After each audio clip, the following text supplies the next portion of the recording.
Bonjour à tous, on se retrouve sur la chaîne YouTube de SOSAV pour un nouveau tutoriel. Aujourd'hui nous allons voir comment changer le connecteur de charge du Sony Xperia 10 III qui vous demandera 20 minutes de votre temps et une difficulté de 2 sur 5. Avant de commencer le tutoriel, avec le code guide vidéo, vous aurez moins 10% sur votre panier lors du passage de votre commande sur notre site. Commencez par éteindre votre téléphone. Une fois celui-ci éteint, nous allons à présent retirer le tiroir SIM. Sur ce modèle, pas besoin d'outil SIM, il suffit de tirer dessus. Passons maintenant à la vitre arrière. Commencez par chauffer celle-ci à l'aide d'un sèche-cheveux ou d'un décapeur thermique durant 20 à 30 secondes. Faites bien tout le tour pour ramollir le sticker de la vitre arrière qui la maintient en place. Munissez-vous de la ventouse que vous viendrez appliquer sur le bas de la vitre arrière, puis, tout en tirant dessus, insérez le médiator en métal troué afin de créer un interstice entre la vitre arrière et le châssis du téléphone. Une fois le trou créé, remplacez le médiator en métal par ceux en plastique et faites tout le tour du téléphone afin de séparer la vitre arrière du châssis du téléphone. Une fois que vous aurez fait le tour du téléphone, vous pouvez retirer les médiators et la ventouse et retirer complètement la vitre arrière du téléphone. Vous pouvez maintenant la mettre de côté.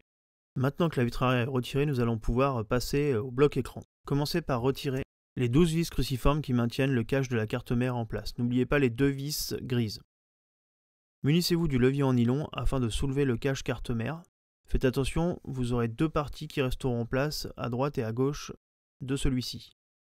Et sur le haut, vous verrez que celui-ci glisse légèrement sous le cadre. Déconnectez la batterie toujours avec le levier. Avec le tournevis cruciforme, dévissez les 7 vis qui maintiennent le bloc haut-parleur externe en bas du téléphone. Munissez-vous du levier en nylon afin de soulever le haut-parleur externe pour l'extraire du téléphone. Faites attention aussi sur la partie haute, vous verrez un petit joint de protection pour ne pas endommager le haut-parleur par rapport à la batterie. Et vous verrez aussi que le haut-parleur externe est légèrement glissé comme le cache du haut dans le châssis en bas de celui-ci. Donc il faudra bien le soulever pour le faire sortir. Vous pouvez maintenant le mettre de côté, nous allons passer au connecteur de charge. A l'aide de la pincette en métal, déconnectez les câbles coaxiaux. Commencez par le blanc, puis par le noir. Une fois les câbles coaxiaux déconnectés, reprenez le levier en nylon pour déconnecter la nappe de l'écran qui vient se connecter sur le connecteur de charge. Puis sortez le connecteur de charge à l'aide de la pincette en faisant levier sur le haut de celui-ci. Il ne vous restera plus qu'à le remplacer. Pour ne manquer aucune de nos vidéos, n'hésitez pas à vous abonner et à activer les notifications. Munissez-vous du nouveau connecteur de charge. Commencez par le faire glisser dans le bloc écran.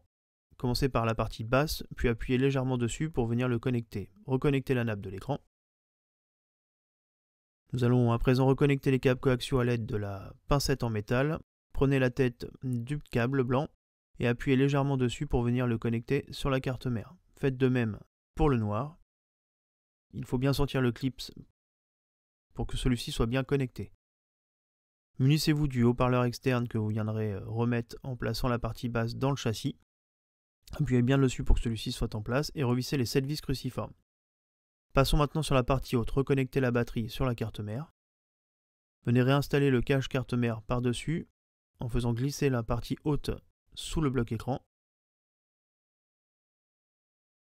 et en vérifiant bien que les parties droite et gauche sont bien en place au niveau du cache. Il ne vous restera plus qu'à revisser les 12 vis cruciformes pour maintenir le tout en place dans le téléphone. Une fois les vis mises en place, nous allons faire un test écran pour voir si tout fonctionne bien. Une fois que vous êtes sûr que le téléphone fonctionne, il ne vous restera plus qu'à l'éteindre afin de venir coller la vitre arrière.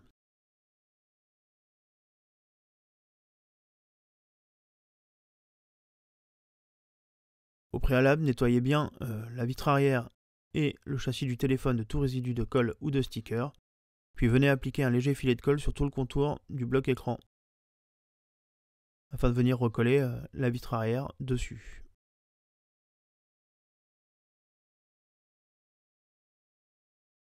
Pour mettre la vitre arrière en place sur le téléphone, vérifiez bien que les objectifs des caméras sont bien dans les trous et que la vitre arrière ne dépasse pas du châssis du téléphone ou que celle-ci ne parte pas de travers. Il ne vous restera plus qu'à la laisser sous presse avec des pinces ou sous des livres souples pendant une bonne heure avant de pouvoir utiliser votre téléphone.